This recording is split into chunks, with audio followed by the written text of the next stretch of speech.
आता आपण वळणार आहोत इराण विरुद्ध अमेरिका आणि इस्रायलच्या युद्धाकडे। या युद्धाने 25वा दिवस गाठलाय। काय घडतंय आजच्या दिवशी ते पाहूया। आखातात सुरू असलेल्या युद्धाला आता जवळपास महिना होत आलाय। आजचाच दिवस हा युद्ध सुरू होऊन 25वा दिवस आहे। मात्र या युद्धाला अद्याप कुठलाही ठोस स्वरूपाचा धोरणात्मक बदल करता आलेला नाही। या युद्धाचं गांभीर्य आपल्याला लक्षात येईल ते या ठार झालेल्या व्यक्तींच्या आकड्यावरून। इराणमध्ये 1,500च्या पेक्षा जास्त तर लेबनॉनमध्ये 1,000 पेक्षा जास्त लोक ठार झाले आहेत। इस्रायलमध्ये 18 जण ठार झाले आहेत। अमेरिकी लष्कराचे 13 जण ठार झालेले आहेत। इराकमध्ये युद्धात बळी गेलेल्यांची संख्या 61 आहे। यूएईमध्ये 8 जणांना युद्धात प्राण गमवावे लागले। कुवेत आणि सिरियाचा आकडा अनुक्रमे 6 आणि 4 असा आहे। ओमान आणि सौदी अरेबियातली आकडेवारी अगदी कमी वाटत असली तरी पण माणूस मारला गेलाय हे विसरून चालणार नाही।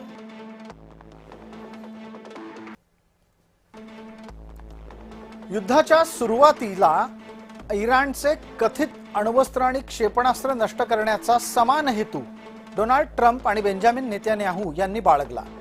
इस्रायलनं इराणच्या तेल साठ्यांवर हल्ले केले आणि तिथे अमेरिका पहिल्यांदा नाराज झाली। तेल साठ्यांवर हल्ले करायचे नाहीत असा इशारा नेतन्याहूंना आपण दिलाय हे ट्रम्पना जाहीरपणे सांगावं लागलं। इराणच्या तेल साठ्यांवर पुढील 5 दिवस हल्ले करणार नाही असं ट्रम्प यांनी जाहीर केल्यावर इस्रायल नाराज झाला। ट्रम्प यांची घोषणा आपण ऐकतो आहोत, मात्र हल्ले आम्ही सुरूच ठेवणार हा नेतन्याहूंचा आग्रह आहे। युद्धाचा सर्वाधिक फटका आखाती देशांना बसतोय। आखाती देशांची भावना लक्षात घेणं अमेरिकेला भाग आहे, कारण महत्त्वाचं संसाधन म्हणजेच साधन संपत्तीचा पुरवठा तिथूनच होतोय। इस्रायल आखाती देशांच्या शेजारी असल्यानं त्यांच्यासाठी हे युद्ध अधिक महत्त्वाचं आहे। इराणनं पोसलेल्या हिजबुल्ला आणि हमास या संघटनांमुळे वारंवार इस्रायलला फटका बसतो। इराणवरील हल्ले बंद करण्यास इस्रायल काही तयार नाही आणि अमेरिकेला सुधरत नाही की करायचं काय।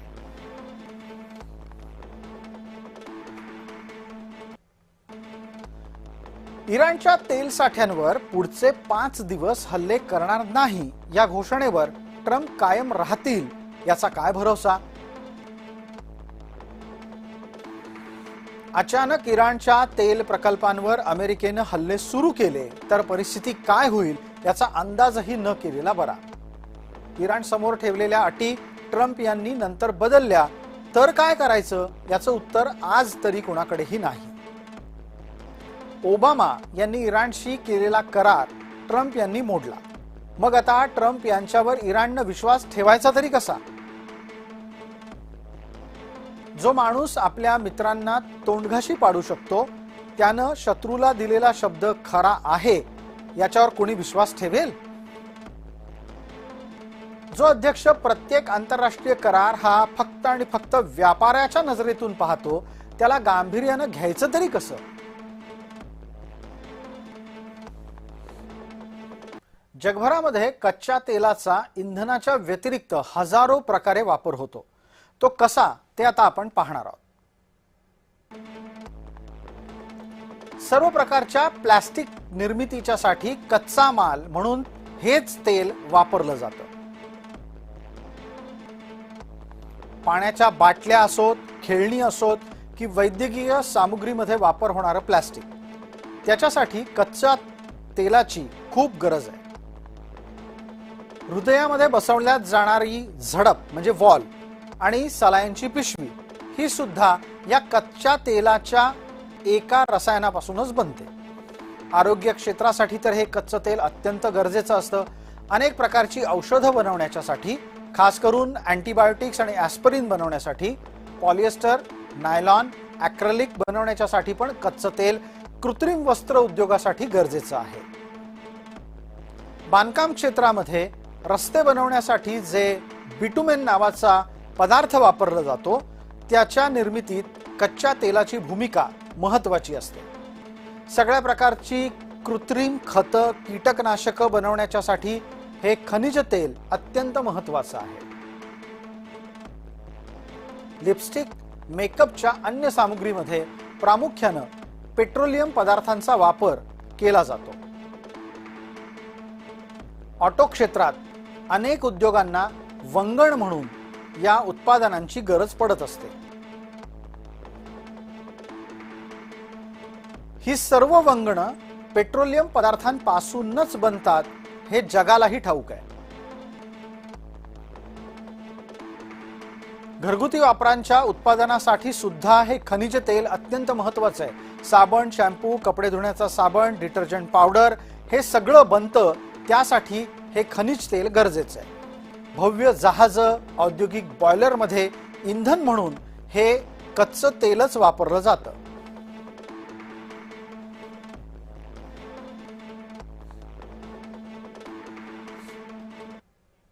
अशा या कच्च्या तेलाचे म्हणजे खनिज तेलाचे दर ठरतात कसे हे सुद्धा पाहणं गरजेचं आहे.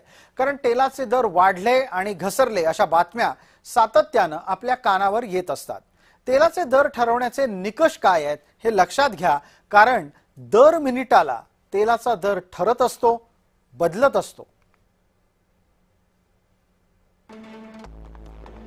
मागणी आणि पुरवठा याचं समीकरण हे तेलाचा दर ठरवण्यासाठी गरजेचं आहे, हे कोणीही नाकारणार नाही.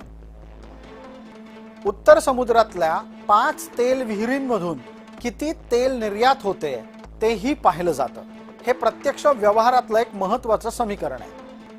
नजीकच्या भविष्यात तेलाचे दर किती असतील याचा अंदाज आधीच लावला जातो. त्याला फ्युचर ट्रेडिंग असं म्हणतात. मराठीत त्याचं नाव आहे वायदा बाजार. ओपेक प्लस, ओपेक म्हणजे तेल उत्पादक राष्ट्रांच्या अंतर्गत तेल कशा पद्धतीनं विकायचं याचं एक धोरण ठरतं. ज्यांना तेल लागतं त्या अशा तेल खरेदीदार देशांच्या बाबतीत निर्णय घेताना दर ठरत असतो. तेलाचे सगळे व्यवहार हे डॉलरमध्येच प्रामुख्याने होत आहेत. त्यामुळे डॉलर महागला किंवा स्वस्त झाला तर तेलाचे दर वर खाली होत असतात. भारत, चीन सारख्या देशांकडून मागणी किती आहे याच्या आधारावर सुद्धा तेलाची किंमत ठरते, कारण हे जगातले सर्वात मोठे ग्राहक आहेत. युद्ध, आखाती देशांमधली अस्थिरता अशा मुद्द्यांवरही तेलाचा दर ठरत असतो.